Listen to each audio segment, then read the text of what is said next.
Hey guys, आज हम explain करने वाले हैं मूवी सुसाइड स्क्वाड को, जो कि एक बहुत ही अच्छी एक्शन एडवेंचर फैंटेसी मूवी है। मैं इस मूवी की जितनी भी तारीफ करूं उतनी ही कम है, क्योंकि ये मेरी फेवरेट मूवी में से एक है। इस मूवी का हर एक कैरेक्टर बहुत ही अमेजिंग और ज्यादातर तो पागल है। So guys, without wasting your time, bring your snacks together and let's begin the explanation, क्योंकि मजा बहुत आने वाला है। मूवी की शुरुआत में हम अमेंडा वालर को देखते हैं, जो सुपरमैन के मरने के बाद एक ऐसी सुपर टीम बनाना चाहती थी और गौथम सिटी को आने वाले खतरों से बचा सके। तो इस टीम में हम सबसे पहले देखते हैं डेथसूट को, जो कि एक बहुत ही सादिर और शार्प शूटर था। वो पैसों के लिए किसी का भी कत्ल कर दिया करता, लेकिन अमेंडा बैटमैन से कहकर उसे पकड़वा कर जेल में बंद करवा देती है। फिर हम देखते हैं हार्ली क्विन को, जो जोकर का इलाज करते करते खुद आधी पागल हो चुकी थी और जोकर के साथ मिलकर पूरी पागलों वाला काम क्या करती थी। वो अपने प्यार को जोकर के सामने साबित करने के लिए बहुत कुछ कर गुजरती है, लेकिन जोकर एक साइको क्रिमिनल था, जिसका मानना था कि वो प्यार व्यार के कैरेक्टर में सूट नहीं करता। लेकिन हार्ली उसके ऊपर नहा धोकर पड़ गई थी और उसके प्यार में पागल हार्ली को उसके साथ पागलपंती करने में बहुत मजा आता था। ये दोनों के दोनों अव्वल दर्जे के सनकी और पागल थे। फिर एक दिन अमेंडा के कहने पर बैटमैन उन लोगों के पीछे पड़ जाता है, जिस वजह से जोकर कार को नदी में कुदाकर हार्ली को वहीं छोड़कर वहां से भाग जाता है। लेकिन बैटमैन हार्ली को वहां से निकालकर जेल में बंद करवा देता है। तीसरे नंबर पर हम देखते हैं डियाल्बो को, जो अपने हाथों से आग के लपटे निकाल सकता था और तो और ये गुस्से में आकर किसी भी चीज को जलाकर राख कर देता है। यहाँ तक कि उसने अपने पूरे परिवार को गुस्से में आकर जलाकर मार दिया था। चौथे नंबर पर हम देखते हैं कैप्टन बूमरेंज को, जो कि एक बहुत बड़ा चोर था और तो और वो अपने बूमरेंज से बड़े बड़े कांड कर चुका था। लेकिन अमेंडा फ्लैश के जरिए उसे भी पकड़वाकर जेल में बंद करवा देती है। स्क्वाड का पांचवा मेंबर है किलर क्रॉक। मॉन्स्टर की तरह दिखने वाला ये क्रिएचर जेल के नीचे एक गटर में रहता था, जो मॉन्स्टर की तरह खाने के साथ साथ लड़ता भी एक खतरनाक मॉन्स्टर की तरह ही था। अब अमेंडा अपने टीम के आखिरी मेंबर के बारे में बताती है, जो कि एक विच थी। दरअसल जब आर्कियोलॉजिस्ट जून एक गुफा के अंदर रिसर्च करने गई थी, तो उसे वहां एक डॉल मिली, लेकिन उसके गर्दन को ट्विस्ट करते ही उसका गर्दन टूट गया और उसके अंदर से एक खतरनाक आत्मा आजाद होकर जून के शरीर के अंदर घुस गई, जिसे वो इंचेंट्रेस कहती है, जिसका मतलब होता है जादूगरनी। लेकिन उसके बाद बाकी के आर्कियोलॉजिस्ट को उस इंचेंट्रेस का दिल भी मिल जाता है और फिर अमेंडा इंचेंट्रेस के दिल को अपने कब्जे में लेकर उसे ब्लैकमेल करके अपना काम करवाना चाहती थी। जिसके बाद वहाँ के ऑफिशियल्स उनसे कहते हैं कि क्या अब तुम एक चुड़ैल, मॉन्स्टर और वो जोकर की पागल नंगी पुंगी लड़की जैसियों के हाथों नेशनल सिक्योरिटी को सौंपोगी। फिर अमेंडा जून को वहाँ बुलाती है और उसके इशारे करने पर जून एन्चेंट्रेस बन जाती है, जिसे देखने के बाद वहाँ के सारे ऑफिसर की हालत खराब हो जाती है और फिर अमेंडा के कहने पर पल भर में एन्चेंट्रेस गायब होकर बहरीन के वेपन मिनिस्टर के कुछ secret files national security members के सामने लाकर रख देती है। अमेंडा उसके दिल को अपने कब्जे में लेकर उसे ब्लैकमेल करके उसे अपनी कठपुतली बना चुकी थी और फिर वो ऑफिसर अमेंडा को टास्क फोर्स एक्स का प्रोजेक्ट दे देते हैं। इधर हार्ली के अरेस्ट होने के बाद आधा पागल जोकर पूरा पागल हो चुका था, जिसके बाद उसका एक आदमी उसे आकर हार्ली के बारे में बताता है और फिर जोकर निकल जाता है हार्ली की तलाश में। अब हम देखते हैं कि जब रात को कर्नल रिक फ्लैग अपनी गर्लफ्रेंड जून के साथ था, तो इंचेंट्रेस फिर से आ जाती है। रिक फ्लैग अमेंडा को कॉल करता है ताकि वो उसके हट को हट कर सके, लेकिन अमेंडा घोड़े बेचकर सो रही थी और फिर इंचेंट्रेस रिक के मैन को डाइवर्ट करके वहाँ से गायब होकर उस डॉल के पास पहुँच जाती है, जिसमें उसके भाई की आत्मा कैद थी। वो उस डॉल के सर को तोड़कर अपने भाई के आत्मा को भी आजाद कर देती है। उसका भाई पूछता है कि हम कहाँ हैं, जिस पर वो बताती है कि अभी भी हम उसी दुनिया में हैं, लेकिन अपने समय से बहुत आगे। वो उसे बताती है कि इंसान अब हमारे खिलाफ हो गए हैं। वो कहता है कि वो तो हमारी पूजा किया करते थे, हम तो उनके लिए भगवान थे। इंचेंट्रेस उन्हें बताती है कि अब वो मशीनों की पूजा करते हैं और अब मैं एक ऐसी मशीन बनाऊंगी जो उन्हें तबाह कर देगी और एक बार फिर से इंसान हमारे आगे झुकेंगे और हमारी पूजा करेंगे। आजाद होने के बाद इंचेंट्रेस का भाई मेट्रो के ट्रैक पर आकर पूरे ट्रेन को डिस्ट्रॉय कर देता है। जब अमेंडा को पता चलता है तो वो इंचेंट्रेस के दिल को डिस्ट्रॉय करने लगती है, लेकिन उसका भाई उसे अपने शक्तियों से ठीक कर देता है और फिर वो एक पावरफुल हथियार बनाने लगती है। जिसके बाद अमेंडा टास्क फोर्स एक्स को एक्टिव कर देती है और सारे स्क्वाड के गर्दन में एक नैनो एक्सप्लोसिव फिट करवाती है। यहाँ पर दो और लोग टास्क फोर्स एक्स को ज्वाइन करते हैं। पहला स्लिप नॉट, जिसकी एबिलिटी ये थी कि वो कहीं भी चढ़ सकता था, और दूसरी थी एक लड़की जिसका नाम कटाना था, जो कि एक कमाल की निंजा फाइटर थी, जिसके पति को कुछ लोगों ने मार दिया था, जिसके बाद से वो बहुत ही खूंखार वॉरियर बन गई थी। और तो और उसने अपने पति के कातिलों को चुन चुन कर मार दिया था। और इस पूरे स्क्वाड को लीड करता है जून का बॉयफ्रेंड यानी कि कर्नल रिक फ्लैग। रिक उन सबको उनके कुछ सामान लौटा देता है और कहता है तुम्हें लड़ने के लिए जो कुछ भी चाहिए ले लो। जिसके बाद हार्ले क्विन जो करती है वो आप खुद ही देख लो।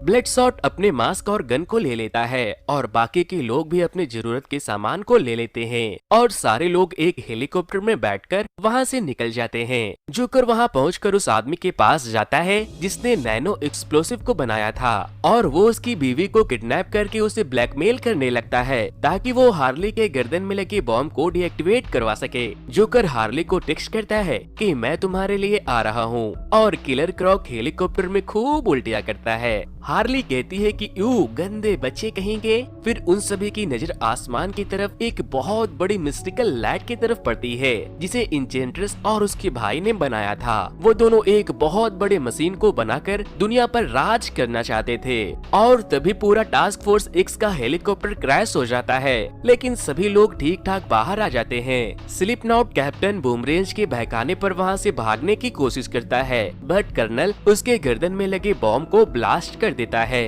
रिक फ्लैग कहता है कि तो तुम लोग ऐसे बाज नहीं आओगे और फिर वो डेडशॉट से कहता है कि दूसरा नंबर तुम्हारा है डेडशॉट। रिक फ्लैग और डेडशॉट की बिल्कुल नहीं बनती थी। डेडशॉट हार्ली से कहता है कि मेरे को उसकी कांड तोड़नी है। हार्ली कहती है कि जल्दी तोड़ो और फिर वो लोग आगे बढ़ते हैं तो डेडशॉट कुछ क्रिएचर को देखता है और फिर यहाँ पर सारे स्क्वाड और इंचेंट्रेस के सोल्जर्स की फाइट शुरू हो जाती है। वो सारे लोग बहुत ही अच्छा फाइट करते हैं, लेकिन डियाब्लो लड़ने के बजाय छिप जाता है। फिर कुछ क्रिएचर कर्नल रिक को पकड़कर वहाँ से ले जाने लगते हैं। डेडशॉट हार्ली से कहता है कि अगर वो मारा गया तो हम भी मारे जाएंगे, क्योंकि अमेंडा ने उससे कहा था कि अगर वो मारा गया तो मैं तुम सबको मार दूंगी। और फिर हार्ली अपने हथौड़े से उन सभी को कूट कूट कर मार देती है और फिर हम देखते हैं कि डेडशॉट अकेले ही अपने बंदूक से सारे क्रिएचर को मार देता है और वहाँ खड़े बाकी के सोल्जर्स और स्क्वाड मेंबर उसे देखकर हैरान रह जाते हैं। कैप्टन बूमरेंज डियाल्बो से कहता है कि तुम यहाँ क्या सिर्फ तमाशा देखने आए हो? तुम क्या खुद को घोस्ट राइडर समझते हो? जिस पर वो कहता है कि हाँ, मैं पहले घोस्ट राइडर ही तो था। इंचेंट्रेस के सोल्जर्स बहुत से लोगों को पकड़ कर लाते हैं और जब इंचेंट्रेस उसे किस करती है तो वो उनके सोल्जर के जैसे ही बन जाते हैं। कर्नल रिक फ्लैग डेडशॉट से कहता है कि तुम्हें इन जोकरों की टीम को समझाना होगा, क्योंकि अगर हम लोग अच्छे से नहीं लड़े तो हम सब मारे जाएंगे।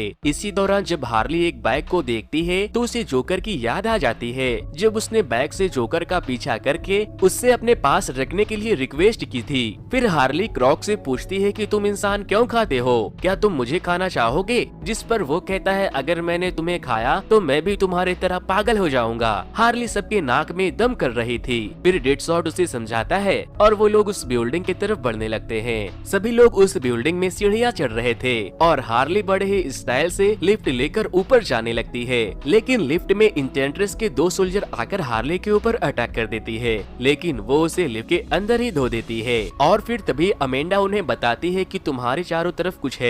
जिसके बाद डेडशॉट अपना मास्क लगा लेता है तो हार्ली कहती है डरपोक, जिस पर डेडशॉट उससे कहता है कि मैं सच में तुम्हारा कांड तोड़ दूंगा, फिर चाहे तुम लड़की हो या फिर लड़का। और तभी वहाँ पर बहुत सारे इंचेंट्रेस के सोल्जर्स उन लोगों के ऊपर हमला कर देते हैं। कटाना अपने सोर्ड से उनके टुकड़े कर देती है। इंचेंट्रेस के सोल्जर्स फिर से रिक को ले जाने लगते हैं, क्योंकि वो जून के बॉडी में थी और वो रिक को पसंद करने लगी थी। डेडशॉट डियाल्बो को बहुत गालियाँ देता है कि डरपोक तुम यहाँ लड़ने के लिए आए हो, और वो उसे खूब गुस्सा दिलाता है, जिस पर डियाल्बो कहता है कि तुम देखना चाहते हो ना कि मैं क्या कर सकता हूँ। लो फिर डियाल्बो अपने हाथों से बहुत से आग के लपटे निकाल कर सारे इंचेंटर्स के सोल्जर्स को मार देता है और फिर हार्ली आकर उसे एक किस करती है। फिर जब हार्ली सीढ़ियों के नीचे देखती है तो उसे जोकर के साथ बिताया वो वक्त याद आता है जब हार्ली ने जोकर के कहने पर खौलते केमिकल में छलांग लगा दिया था और उसके पीछे जोकर ने भी छलांग लगाकर उसे निकाल कर किस किया था। फिर फिर वो लोग अमेंडा के ऑफिस में जाते हैं जहां अमेंडा रिक की गर्लफ्रेंड के ऊपर स्टडी कर रही थी। अमेंडा वहां उसके साथ काम कर रहे आदमियों को मार देती है क्योंकि कहीं न कहीं इन सब चीजों की जिम्मेदार अमेंडा भी थी और अगर वो एम्प्लॉय बच जाते तो वो अमेंडा के लिए मुश्किल खड़ी कर सकते थे।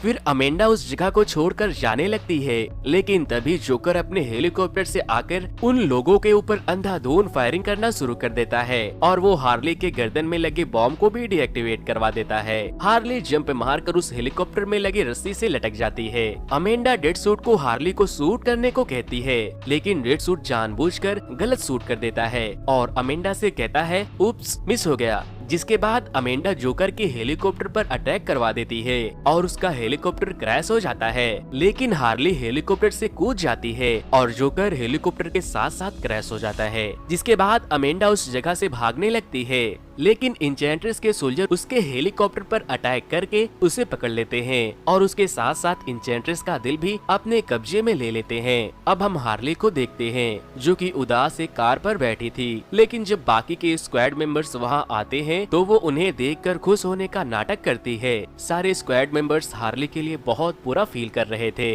इंचेंट्रेस का भाई उसका दिल उसके शरीर से अटैच कर देता है और इंचेंट्रेस अमेंडा को अपने कब्जे में लेकर उसके मेमोरी को समझने लगती है। टास्क फोर्स एक्स की टीम अमेंडा को हेलीकॉप्टर से बाहर निकालने के लिए जाते हैं तो अमेंडा नहीं मिलती, लेकिन डेडशॉट को वहाँ एक फाइल मिलता है। जिसके बाद पूछने पर रिक फ्लैग उसे इंचेंट्रेस के बारे में और फिर पूरा स्क्वाड मिशन छोड़कर वहां से जाने लगते हैं और कटाना जो कि अमेंडा के लिए लड़ रही थी वो भी उन लोगों को छोड़कर स्क्वाड के बाकी मेंबर्स के साथ चली जाती है। वो सारे मिलकर एक बार में जाते हैं जहां हार्ली सबके लिए ड्रिंक बनाती है। वो लोग वहां बैठकर ड्रिंक करने लगते हैं, जिसके बाद डियाब्लो कहता है कि हम लोग वैसे भी नहीं बच सकते और फिर जब वो उन लोगों को अपने वाइफ और बच्चों की कहानी बताता है तो वो सारे लोग उनके बातों को सुनकर हैरान हो जाते हैं। कैप्टन बूमरेंज कहता है कि हम सब के सब अंदर से बहुत कमीने हैं, जिस पर क्रॉक्स कहता है कि मैं तो बहुत खूबसूरत हूँ। और तभी वहाँ पर कर्नल रिक फ्लैग भी आ जाता है और कहता है कि सिर्फ जून ही है जिसकी मैं परवाह करता हूँ, लेकिन अगर मैंने उन्हें नहीं रोका तो सब कुछ बर्बाद हो जाएगा। और फिर वो उस मशीन को तोड़ देता है जिनसे उनके शरीर में लगे बॉम्ब को ब्लास्ट किया जा सकता था। रिक डेडसूट को उसकी बेटी के भेजे गए पोस्ट कार्ड देता है, जिसके बाद डेडसूट कहता है कि तुम इसे कलेक्ट करके रख रहे थे और फिर ब्लडसूट कहता है कि मैं अब तुम्हारे साथ जाऊंगा क्योंकि मेरी बेटी को भी पता चले कि उसका बाप कोई कचरा नहीं है। और फिर हार्ली भी उनके साथ जाने लगती है और वो अपने साथ साथ बाकी के टीम मेंबर्स को भी ले जाती है। वो सारे लोग मिलकर बिल्डिंग की तरफ बढ़ते हैं और कैप्टन बूमरेंज अपना कैमरा वाला बूमरेंज को फेंक कर उस जगह का मुआयना करता है, जिसके बाद रिक उन्हें बताता है कि वहाँ बिल्डिंग के नीचे ड्रेनेज में एक बॉम्ब है, अगर वो बड़ा वाला मॉन्स्टर उसके नीचे आ जाए तो मैं उसके चीथड़े उड़ा दूंगा। जिसके बाद क्रॉक कहता है कि ये काम मैं करूंगा और वो पानी के रास्ते उस बॉम्ब को एक्टिवेट करने चला जाता है और फिर वो सारे लोग निकल जाते हैं उन्हें खत्म करने। वो लोग जब वहाँ पहुँचते हैं तो इंचेंट्रेस को उन लोगों के वहाँ होने का एहसास हो जाता है। वो रिक और बाकी के स्क्वाड मेंबर से कहती है कि डरो मत, मेरे सामने आओ, मैं तुम्हें खा नहीं जाऊंगी। वो उनसे कहती है कि अगर तुम मेरे सामने झुकोगे तो मैं तुम्हारा हर सपना पूरा करूंगी।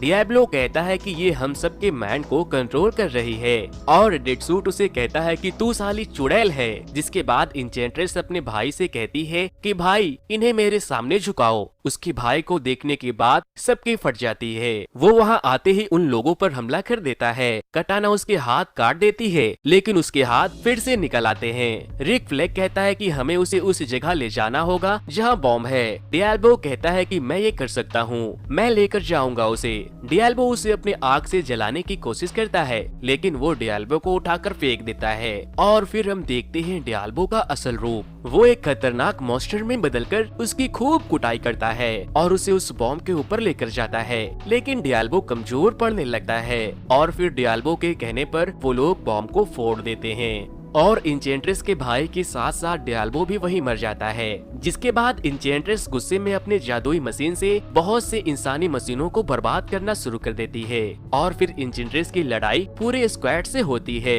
वो सारे मिलकर इंचेंट्रेस से एक साथ लड़ते हैं, लेकिन वो लोग उसका कुछ नहीं बिगाड़ पाते और तभी क्रॉक आता है और इंचेंट्रेस को उठाकर फेंक देता है, लेकिन वो एक जगह से दूसरी जगह चली जाती है और उन सब के हथियारों को छीन लेती है और कहती है आज तक मुझसे कोई नहीं जीत पाया, अगर जिंदा रहना चाहते हो तो मेरे आगे घुटने टेक दो। जिसके बाद हार्ली कहती है कि क्या तुम मेरा सपना पूरा कर सकती हो, क्या तुम जोकर को जिंदा कर सकती हो। जिस पर वो कहती है कि हाँ मेरी बच्ची, लेकिन हार्ली झुकने के बजाय एक तलवार उठाकर उसके दिल को काटकर बाहर निकाल लेती है और फिर रिक के इशारे पर क्रॉक एक बॉम्ब को इंचेंट्रेस के जादुई मशीन की तरफ फेंकता है और डेडसूट उसके ऊपर फायर करके उसे ब्लास्ट कर देता है और इंचेंट्रेस का सारा पावर खत्म हो जाता है। फिर इंचेंट्रेस कटाना से कहती है कि मुझे मेरे भाई से मिला दो। जिसके बाद रिक कहता है कि जून को वापस लाओ वरना मैं इसे मसल दूंगा। वो कहती है कि अब वो वापस नहीं आएगी। जिसके बाद रिक उसके हार्ट को मसल देता है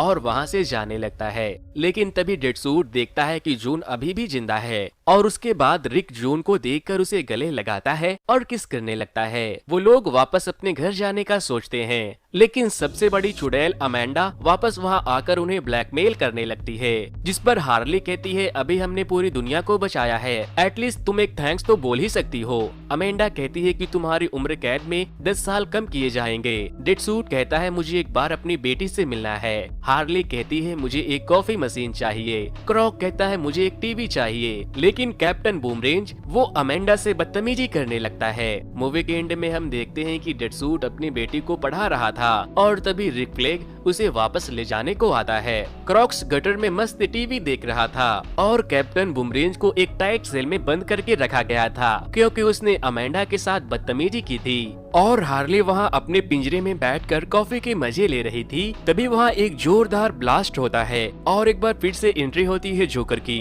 जोकर अपने टीम के साथ वहाँ हार्ली को बचाने आता है और कहता है चलो घर चले। और इसी के साथ ये मूवी यहीं पर खत्म हो जाती है। तो दोस्तों ये मूवी आपको कैसी लगी मुझे कमेंट करके जरूर बताना। और जो लोग भी मेरे चैनल पर नए आए हैं वो इस वीडियो को लाइक करके मेरे चैनल को सब्सक्राइब करेंगे।